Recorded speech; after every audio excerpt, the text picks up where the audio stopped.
Hi guys, today I've got Time Troopers. I borrowed the prototype from Lee, the guy who has designed this and put this together for Molinarius Games, and thank you to him for bringing it to me. It's a brilliant game that I played at the Expo last year. I absolutely fell in love with. So I said do a quick review, some gameplay, and that gives me more time with the game, which I'm really happy with. I've backed this on Gamefound already myself, so that most really tells you enough about what I think about the game. But have a little look at this review and see what you think, and check it out on Gamefound. It's a really good game. Cheers. So here we have the first mission set up for Time Troopers, and it's quite easy to set up based on the page. It tells you everything you need to do. It's really nice and quick and simple. The local deck goes over on the left here. You have your time effects for the timeline phase. This is where the locals from that era go, and in this case we've got some special location cards. It tells you to put down a Magi, so one of the Egyptian defenders. You also get to place down one of your own characters from the deck called Bull, who you pull out straight away. It lists here what dice you use, what decks you need for your deck for your cards. So in this deck we've got an S1, all the C1 to C7 cards, and the L1 to L5 cards are these location cards that have gone up here. And then it just tells you basically for this level you need to stealth check all of these and get them all turned over. To do a successful stealth check you need to get 3 successes on each one, and that's what you've got to do to succeed the level. Each mission also has a mission infill and a mission exfil.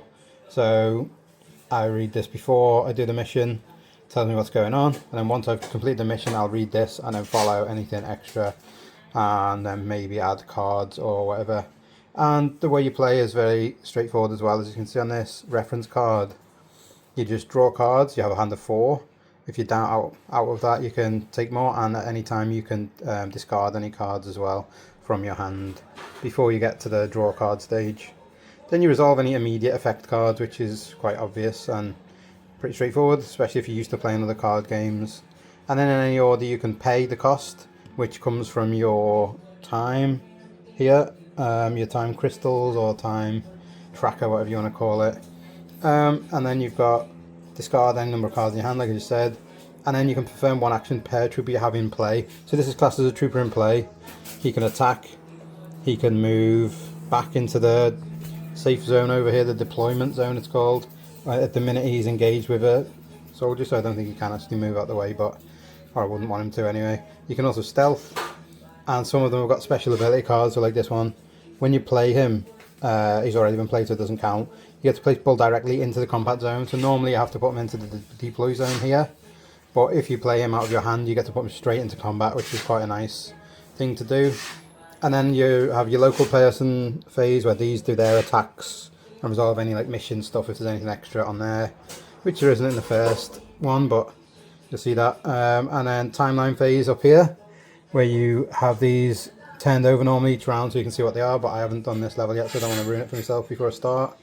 And then if you don't like the result, so say you're getting a bad card, let's have a look at this one. So yeah, it's quiet night. I don't like that. I'm going to roll the dice again. I would pick the 2 anyway on that dice, and I would have had to do this. But you have to spend the time token every time you do it. So if you've got none left at the end of the battle, then you just have to do whatever you roll on the dice. But if you don't like that and you want to try again to get 1 in 3 for a different card, then you can roll again. Oh, now I've got number 3. So instead I'd pick that card. So you've got a bit of choice there on what you do next, and kind of a bit of mitigation on how to get rid of things you don't want to happen or want to come out next. These can be soldiers or events or things like that. And it changes up each area you go to. This mission book is great, as I was saying. The first part is all Egyptian stuff, and obviously there's spoilers in here that I don't want people to see. I don't want to get too far ahead. I've actually done this first mission last year at the Expo, so if you want to watch gameplay of it, then there is a video up on the channel already, which I'll link in the description. I'm going to also trying to get a gameplay in today of the second mission, so you can see what that's like, and obviously move on to stuff where you can see here is Cleopatra, Anubis, so that sounds really cool, and I'm looking forward to giving that a go. But there's other stuff in here. They've given me the samurai set, so I'm hoping they won't be too upset with me showing some of the pictures of the samurai things. And if you've been on the Gamefound page, you will have seen this picture, so you must have got a rough idea what's in there and what's coming up. But so that looks like Roman, Vikings, dinosaurs, samurai kind of period, Edo period, Japan, which is something I'm really interested in, Genghis Khan I think, So Aztec bottom left, and then maybe some kind of futuristic stuff. So it's a good mix of things. There's 9 different time zones, and each one has about at least 3 missions in, I think.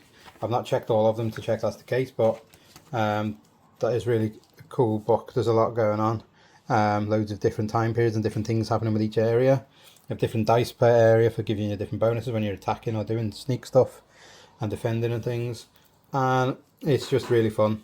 If you've ever played a game like Marvel Champions or Arkham Horror, it's quite easy to play once you know how to do the basics and follow the resolution card here. Keep the reference there if you need it.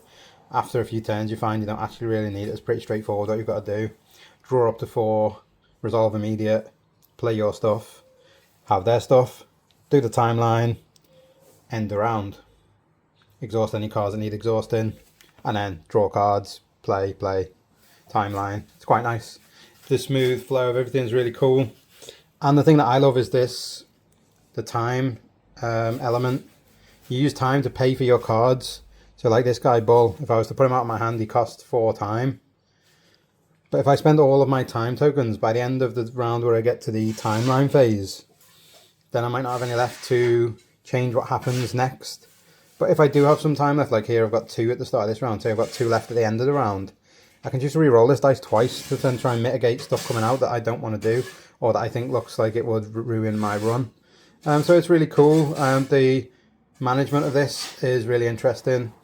It takes a bit of getting used to, but after the first 5-10 minutes it's actually quite straightforward. But it's a really nice system, really fluid, really smooth, and the gameplay is just great and really fun.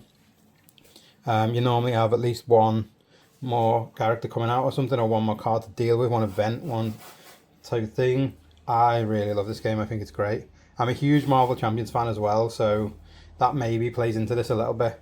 If you're not a massive fan of luck, card draw and things, obviously this deck is randomly shuffled when you put your cards together, and then depending on your luck, my first 6 cards in this round I get to choose, but then I get to discard 2.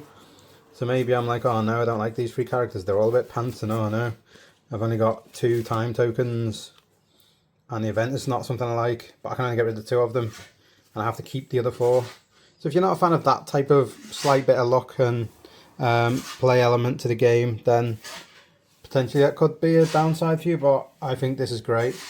For me it's a solo game only. I think I could play it with my partner or someone I really like, but I wouldn't really want to play this with someone else. I'm playing against the kind of AI technically of this game, and its whole method of playing is playing against that zone. So I like to do that one, just solo, and I love a solo game. So if you're looking for a really cool solo game with a really fun theme and time aspect to it, I'd really recommend this. I give it a 9 or 9.5 out of 10. I know there's going to be stuff from the main game that is not what I've got here. This stuff is all prototype, obviously. The cubes maybe might change. Some of the dice may change. Obviously this dice for the timeline is really nicely marbled.